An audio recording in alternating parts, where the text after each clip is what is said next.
I'll give you an example of SGR. You see, my party leader has been accused time without number that alikula pesa ya SGR. I think inakuwaga ni he's mad at SGR because he was supposed to get the deal but hakupata hiyo deal ya SGR. Yeah. That's what people say. Yes. The truth about SGR is that the idea came from my party leader. The original idea was not the SGR. It was to build an 8-lane road from Mombasa to Busia. 8 lanes. Nne pande hii, nne pande hii. It's more economically viable than a railway. So that was in the Vision 2030 of Kibaki. But when our two brothers, the Uhuru Ruto duo, came in, they changed the idea. And they say, let us build railway. Initial budget was 55 billion. But Uhuru and Ruto pushed it to 500 billion. You see, from 55 to 500. Then, after agreeing that they need 500 billion, it was agreed that now China finances the project through China Exim Bank. So China wanted a commitment from our government that you also put in something into this project. We agreed to finance it, but you also put in something. So the government agreed to put in 50 billion. So China Exim Bank was to bring 450 billion. So, and Exim Bank brought 450 billion. So our exchequer, the treasury, was to allocate how much? 50 billion. Yes. Do you know how much they allocated? 650 billion. We have already borrowed 450. We only need to give in 50. Ijaye 500 to jenge SGR mpaka Busia. Sindio? So, after getting 450 from Exim Bank, our exchequer again allocates 650 billion. So 600 imeibiwa. So 600 already imeibiwa. Already your tax imeibiwa immediately. So when you put it together, 650 plus 450, that's 1.1 trillion. For a railway that was built to nowhere. Iko duka moja huko Naivasha. So, that begs the question, why did we have to borrow for 50 if we had the money in our exchequer? And so tumeshapoteza for 50, 650. But again, they will come to us through our taxes to pay the 450. So tumeibiwa mara mbili. Ile tulikuwa tumeshakusanya 650 wamechukua. Tena wamekuja kukusanya ingine walipe hiyo deni. That's why as a party we are saying the first thing we do when we get into the office is to suspend all debt payment. That hizo madeni munalipa kama serikali wacha kwanza. Let us do an audit.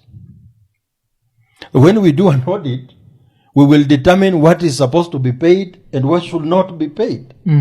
And we have stipulated guidelines in our Public Finance Management Act on how to go about borrowing. What are the boxes to tick?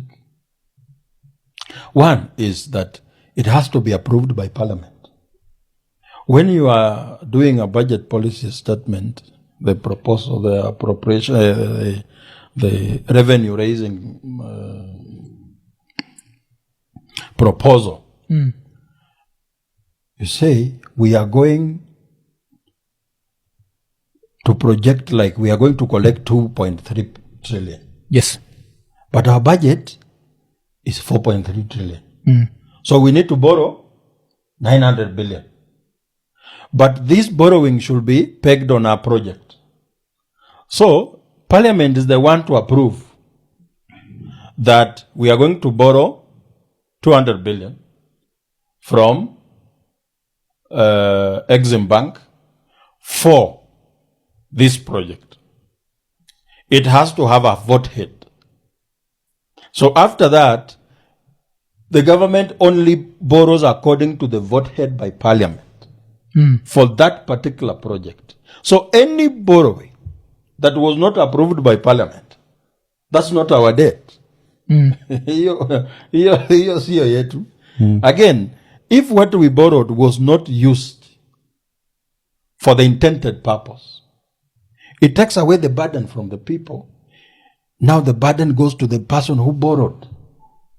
Where you violated the constitution. The money you borrowed in the name of the government did not come in. And money has to come into the country through the consolidated fund. It's the only bank account for the Kenyan people.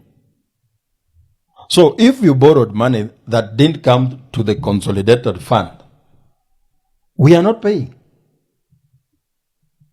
You see? Okay.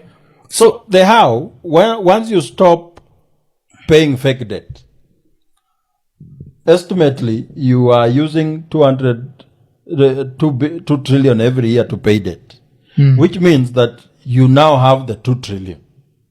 So you are not paying debt. How much is education per year? 195 billion. You can allocate it, say from primary to secondary education, that's free. All you need to do is to buy uniform for your learner, hand it to the school of your choice. How much is healthcare per year? 215 billion. You just allocate the money and say any Kenyan, even with the most complicated surgery, show up at the hospital with your ID, you will be treated. Then you come to the point that if Kenyans are accessing healthcare and education for free, then the money they use to pay school fees can be channeled to other things. So that you as a parent who uses 100,000 every year to pay school fees can use the same money to now do a development project. You can buy a dairy cow. You can start a shop. It becomes as an economic stimulus. So that guarantees Kenyans to develop. We are not coming here as Safina government saying that we will do this for you. No. We are creating an environment where you as Mwafrika can comfortably do what you want. It's no longer about government now.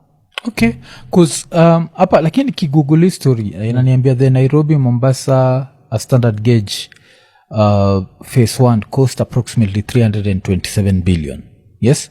So where is it that tulitumia 1.1 billion? How do we justify that? Because kwa public records inasemekana tulitumia 327.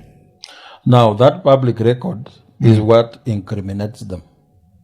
Because you now look at how much did the exchequer allocate to the same amount, to the same project.